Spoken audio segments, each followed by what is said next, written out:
The world is going to have a new monetary system in this decade that we're in. We're going to experience this huge deflationary crash around the world, and people will just lose confidence in currency. And what do they always go back to throughout history? Time after time, for the last 5,000 years actually, they always go back to gold and silver. We are entering a period of financial crisis that is the greatest the world has ever known. The wealth transfer that will take place during this decade is the greatest wealth transfer in history. Wealth is never destroyed, it is merely transferred, and that means that on the opposite side of every crisis there is an opportunity.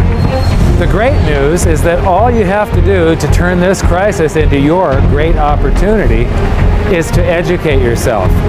I believe that the best investment that you can make in your lifetime is your own education. Education on the history of money, education on finance, education on how the global economy works, education on how all of these guys, the central bankers, the stock market, how they can cheat you, how they can scam you. If you learn what is going on and how the financial world works, you can put yourself on the correct side of this wealth transfer. Winston Churchill once said that the further you look into the past, the further that you can see into the future. This program is all about creating your own crystal ball, being able to gaze into the future, being able to change this crisis, the greatest crisis in the history of mankind, into your great opportunity.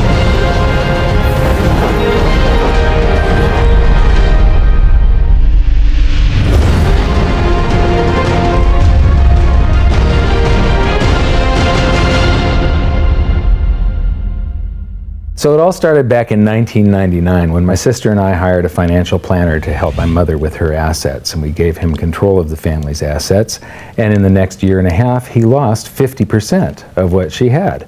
You know, he would come to us every 6 months, we'd have a meeting, and he'd have this smile on his face, just ear-to-ear smile, going, "We did really well. The S&P lost 24% and you only lost 18." And so I fired him and I moved all of her assets to cash, and I dove into studying the financial markets, which led me into studying the economy. And when you start reading about the global economy, the people that are concerned with trade deficits and budget deficits, it's the hard money advocates, the gold community. And once I started reading them, they also write about monetary history, and then I really fell in love. Because monetary history just repeats and repeats over and over again, echoing all the way back to the beginnings of civilization.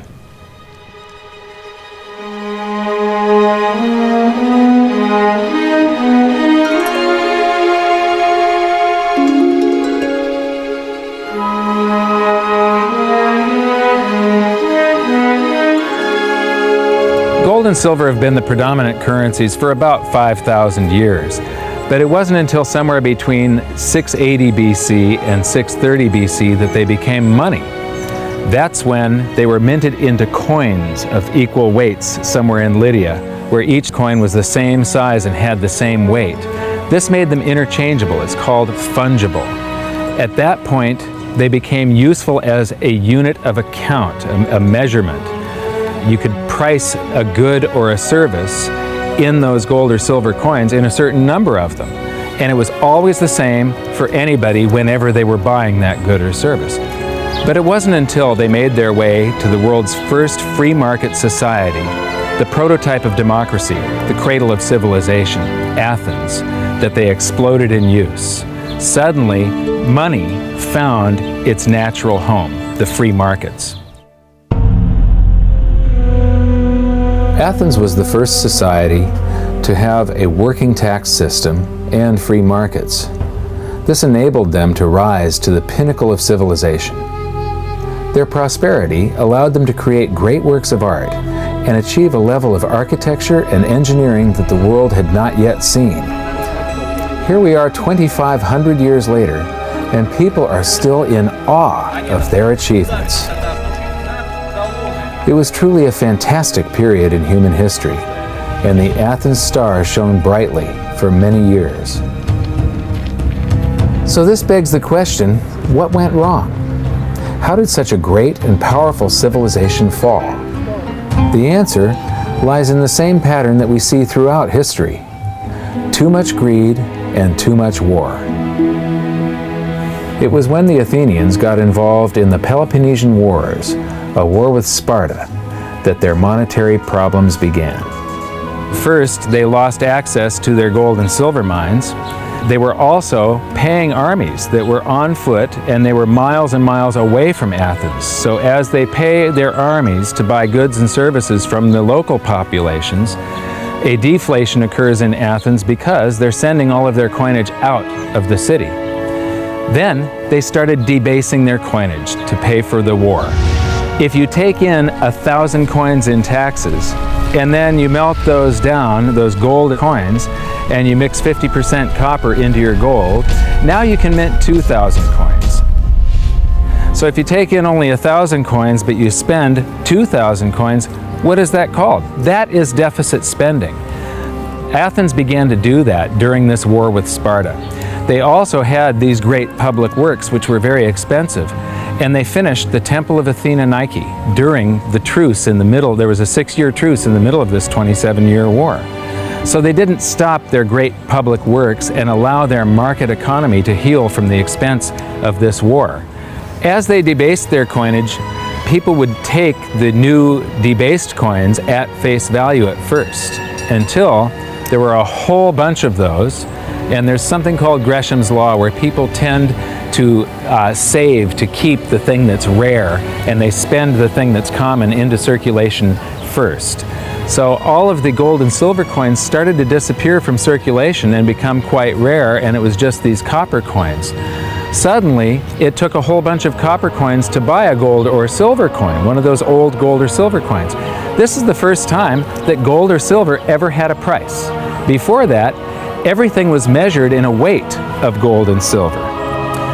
So a large factor in Athens' downfall was the expense of war, the expansion of empire, the debasement of their currency, the eventual inflation that was caused. You know, they minted these coins until they became nothing but flecks of copper. This was actually the world's first hyperinflation. And what it did was it financially debilitated Athens to the point where in 404 BC they surrendered to Sparta. And eventually they became nothing but a satellite of Rome. The thing that amazes me is how history just keeps on repeating and repeating and repeating, and we never learn from all of our stupid mistakes. We just repeat the same stupid mistakes over and over and over again. Today we are doing the same thing that the Athenians did that caused the loss of their great culture. We're doing the same currency debasement. We're doing the same deficit spending, and it's for the same reasons. It's for war, and it's for great public works. The interesting thing about the Peloponnesian War was how it started. I would say one of the interesting parallels is that it started really with Athens at its height and with a level of hubris that set them down the road towards ruin. Perhaps they felt that they were, superior, couldn't make a mistake. Exactly. They knew better. Exactly. And they ended up destroying their society as a result. It's a road that we're going down today, right? I think absolutely. Yeah. There was a play written shortly after the Peloponnesian Wars about the worthlessness of the copper flecks that were their coinage at the time. So we go from gold and silver, very high value money, to a currency that has a face value. And it's the first example that I can find in history where a war and great public works were being funded through deficit spending. What you've just seen is the first recorded example of one of the most predictable hidden secrets of money, the 7 stages of empire. It's a long-term cycle that echoes throughout history right to this very day, and is basically a societal pendulum that swings from quality money to quantity currency and back again to quality money. It always plays out in 7 stages. It always ends with gold delivering a knockout blow to debased currencies. And it goes like this. Stage 1. A country starts out with good money, which is either gold or silver, or it's backed by gold or silver. Stage 2. As it develops economically and socially, it begins to take on more and more economic burdens, adding layer upon layer of public works. Stage 3.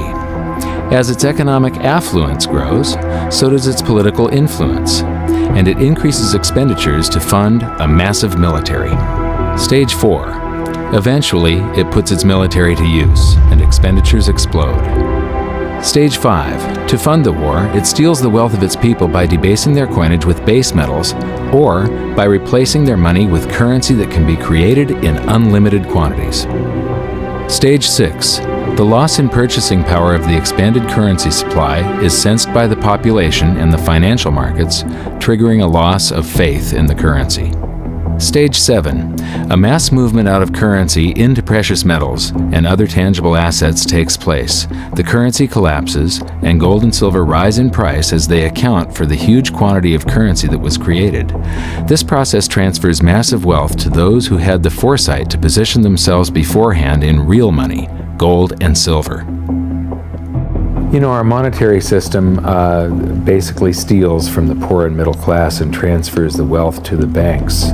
We see this throughout history, and it's just repeating over and over again. What's happening in Greece right now is basically the same thing that was happening back in 407 BC. The deficit spending to fund all of these public works and the debasement of their currency supply caused them to become nothing but a satellite of Rome.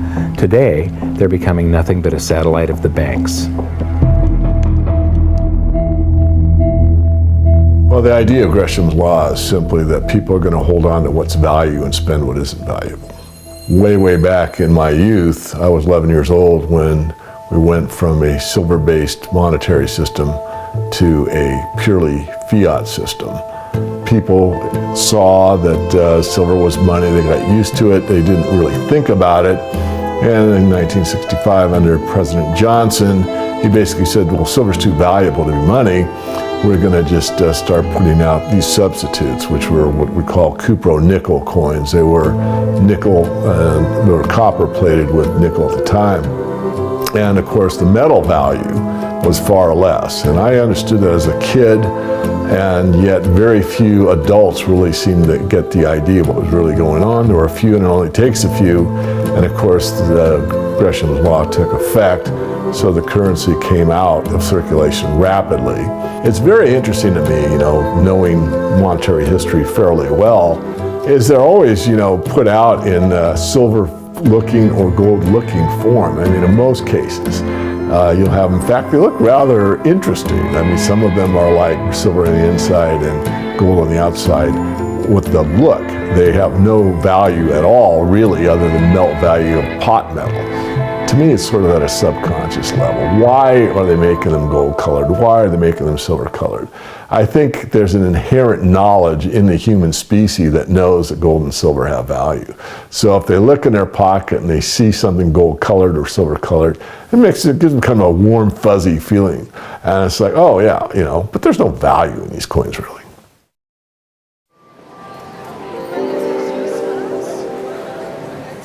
The next question is, how does this affect you?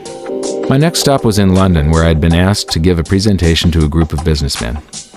They wanted to understand the reason that gold had surged recently, and I explained to them that to understand gold, you have to understand monetary history.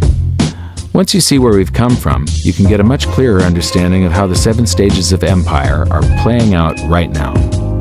We weren't allowed to show their faces, but we were allowed to film my presentation. So here it is, the last 140 years of monetary history condensed into just 10 minutes. Keep the 7 stages of empire in mind, and as you watch this, see if you can recognize the signs. Everybody thinks the US dollar is still as good as gold, and it hasn't been since 1971. This is the world monetary systems. From 1873, when Germany went on the classical gold standard, where each unit of currency is backed up by an equivalent amount of gold in the treasury. In the United States, $20 bill, $20 gold piece in the vaults. Go into any bank, slap down your currency, which was a receipt for money, a claim check on money, ask for your money, gold and silver, and they would give it to you. So this shows, this is currency, this is money. Otherwise, there was no reason for any government to store gold in their vaults and then print this currency that was backed by gold. This is what gives confidence in that, and it gives governments the ability to start this scam in the first place, where they print these receipts for gold, and then they can print more of them than gold that exists. And that happened when we got to World War I, and all the combatants stopped redemption rights. You could no longer go in the bank and trade your pounds, lira, marks, francs, no longer redeemable in gold, and they lit up the printing presses and started printing like crazy. Then between the wars, they went on something called the gold exchange standard, where currencies would be backed partially by gold. So in the United States, under the Federal Reserve Act of 1913, the Federal Reserve was allowed to put $50 worth of claim checks on gold, currency in circulation, backed up by only $20 worth of gold. So it was a 40% reserve ratio. For every $20 gold piece in the vault, they could put $50 in circulation. We're the dollars of the nation on parade. We're the biggest batch of dollars ever made. Oh, we used to march by millions, but now we march by billions, and maybe we'll be trillions for your dead. We're the dollars. Then we get to 1944. Now, during both wars, Europe paid the U.S. with gold. During World War I, the U.S. didn't get into the war until the very end of it. We didn't really have troops on the ground here in any quantity until the last 6 months of the war. So for the first 4 years or so, we're selling you you take all of your young men off of the farms and turn them into soldiers. You take your factories that make toasters and they start making machine guns. Your factories that made cars are now building tanks. And so you turn your economy toward war, and all of your consumer goods and your grains had to be imported from the United States, and you paid us with gold. Then in World War II, Hitler starts saber rattling in 1936, annexes Austria in 38, invades Poland in 39. Pearl Harbor wasn't until the end of 1941. We didn't have troops on the ground until, I believe, August of 42. So again, there's like 6 years where you're paying us with your gold and we're selling you stuff. This is where Americans have this myth that war is good for the economy. War is good for the economy if you're not in it and you're selling them the tools of the trade. Yes, America's national income gets bigger and bigger. In 1943, it was $142 billion. That was double the 1939 figure, triple the figure for 1933. But by the end of World War II, the U.S. had 2/3 of all the world's monetary gold, the central bank gold, and the rest of the world had to share the other third, and Europe had none. So the world monetary system was no longer going to work. It would collapse. But we had made all these loans of dollars to Europe, so Europe was flooded with dollars. And so representatives from around the world met at Bretton Woods, New Hampshire in 1944. They came up with a new world monetary system called the Bretton Woods system, where every currency on the planet, with the exception of just a few, they would be backed by the US dollar, and the US dollar would then be backed by gold at $35 per ounce. This gave confidence to all currencies. So this gave the world stability, and it pegged all the world's currencies to each other through the dollar to gold. So there was no such thing as the Forex. Currencies didn't float. The exchange rates were fixed year after year, and this helped to make world trade boom. Then the dollar standard starts because we kept on printing dollars. Under the Bretton Woods system, there was no reserve ratio established where the U.S. actually had to have a certain amount of gold for how many dollars we created. So we had done a bunch of deficit spending for Korea, for Vietnam, for Johnson's Great Society, and expanded the currency supply, the amount of paper dollars in circulation, and exported them all over the world. And then in the 60s, Charles de Gaulle, president of France, realizes that we don't have the gold to back up the dollars. Le fait que beaucoup d'États acceptent par principe des dollars au même titre que de l'or entraîne les Américains à s'endetter, et à s'endetter gratuitement vis-à-vis de l'étranger, car ce qu'ils lui doivent, ils le lui payent avec des dollars qu'il ne tient qu'à eux d'émettre. Nous estimons nécessaire que les échanges internationaux soient établis comme c'était le cas avant les grands malheurs du monde, sur une base monétaire indiscutable et qui ne porte la marque d'aucun pays en particulier. Quelle base? En vérité, on ne voit pas qu'il puisse y avoir réellement de critères, d'étalons autres que l'or. And he starts asking, France asks for their gold and trades in the dollars. And at that point, other countries saw this and start jumping on board. And the US lost 50% of its gold from 1959 to 1971. But we still had, in 71, about 12 times more dollars that we had created than there was gold. And this run on the bank, basically, the US now being the bank, this is a giant worldwide bank run, because the US, for the second time, had committed a fraud and created more receipts for gold than there was gold. It's that simple. And then finally, the markets sort of sensed this. And Nixon was forced to take us off the gold standard, because if he had paid out gold until it got to zero, once we couldn't pay on some of those dollars, the entire worldwide monetary system would have collapsed. I have directed Secretary Connally to suspend temporarily the convertibility of the dollar into gold or other reserve assets, except in amounts and conditions determined to be in the interest of monetary stability and in the best interest of the United States. In full cooperation with the International Monetary Fund and those who trade with us, we will press for the necessary reforms to set up an urgently needed new international monetary system. And on August 15th, 1971, all the world's currencies became fiat currency. I don't know why the rest of the world didn't rush out and hang him, but they didn't. They just all went along with this. To our friends abroad, I give this assurance. The United States has always been and will continue to be a forward-looking and trustworthy trading partner. There have been thousands upon thousands upon thousands of fiat currencies throughout history, and there isn't one that survived. It is a 100% failure rate. And we started this experiment where all the world's currencies would be fiat currencies simultaneously in 1971. But what we have here, 30 to 40 years, different monetary system, 30 years, 28 years, 39 years plus, what's next? The world is going to have a new monetary system in this decade that we're in. We're going to experience this huge deflationary crash around the world. The world will probably end up on some sort of new monetary system, probably after governments try and print their way out of this and cause hyperinflations of all the currencies, and people will just lose confidence in currency. And what do they always go back to throughout history? Time after time, for the last 5,000 years actually, they always go back to gold and silver. In a world of floating currencies, and that's what all national currencies are today, they bob up and down relative to each other, but they're all sinking relative to gold. That includes the dollar as well as the euro and the British pound and all the others. They're going to continue to lose value, continue to lose purchasing power. Personally, I don't think there's any way of avoiding what is coming. There's no way to fix it right now. There's only a way to either let it wipe you out or to benefit from it.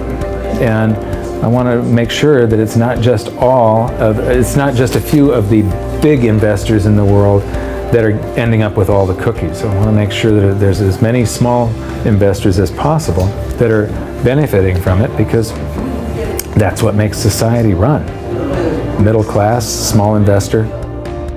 Now, the 7 stages of empire, just as a reminder, started with sound money, and then a country adds layers of public works and social programs, and then develops a massive military, and then puts that military to use, and to pay for the war, it debases its currency supply, which causes a loss of faith in the currency, which then leads to a currency crisis, and gold does an accounting of the expansion of that fiat currency supply that happened over all those years of the first 5 stages.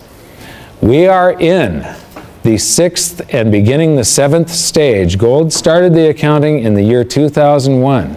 It was $250 then, but we're still in the very early stages of this. Well, that's right. I think one of the problems with gold is people just don't understand it. I mean, for one thing, it's sort of been banished from the curriculum for 35 years. We have going on 2 generations of academics and scholars who have never studied gold. Unless you're a specialist in economic history, you can go back and look at it. Now, when I was in university and even when I was in graduate school in economics, we were still on the gold standard in some form. It was fairly attenuated, but when you studied the IMF and you looked at how they present the finances of a country and the breakdown of the reserves and the capital accounts, gold was a line item in the capital account, and you had to understand how it, what role it played, and how it could equilibrate in terms of balance of trade. Well, that's gone. The IMF, Nixon went off the gold standard in 1971, and bright young economic students just don't understand gold. They think it's a joke, or they think it's maybe a commodity trade or a momentum trade. They don't understand that it really is money par excellence. So now we've learned that money was born in roughly 630 BC when it became fungible. It was free markets and sound money that led to Athens' great prosperity. But debasement of their money for deficit spending on war and public works played a large role in their demise. Over the past 140 years, we've debased our own currencies to the point where 2 generations of scholars don't even understand gold. We learned about Gresham's law and that bad money drives out good. In recent history, there has been a new monetary system roughly every 40 years. And we've learned that we are in the 6th stage of the 7 stages of empire.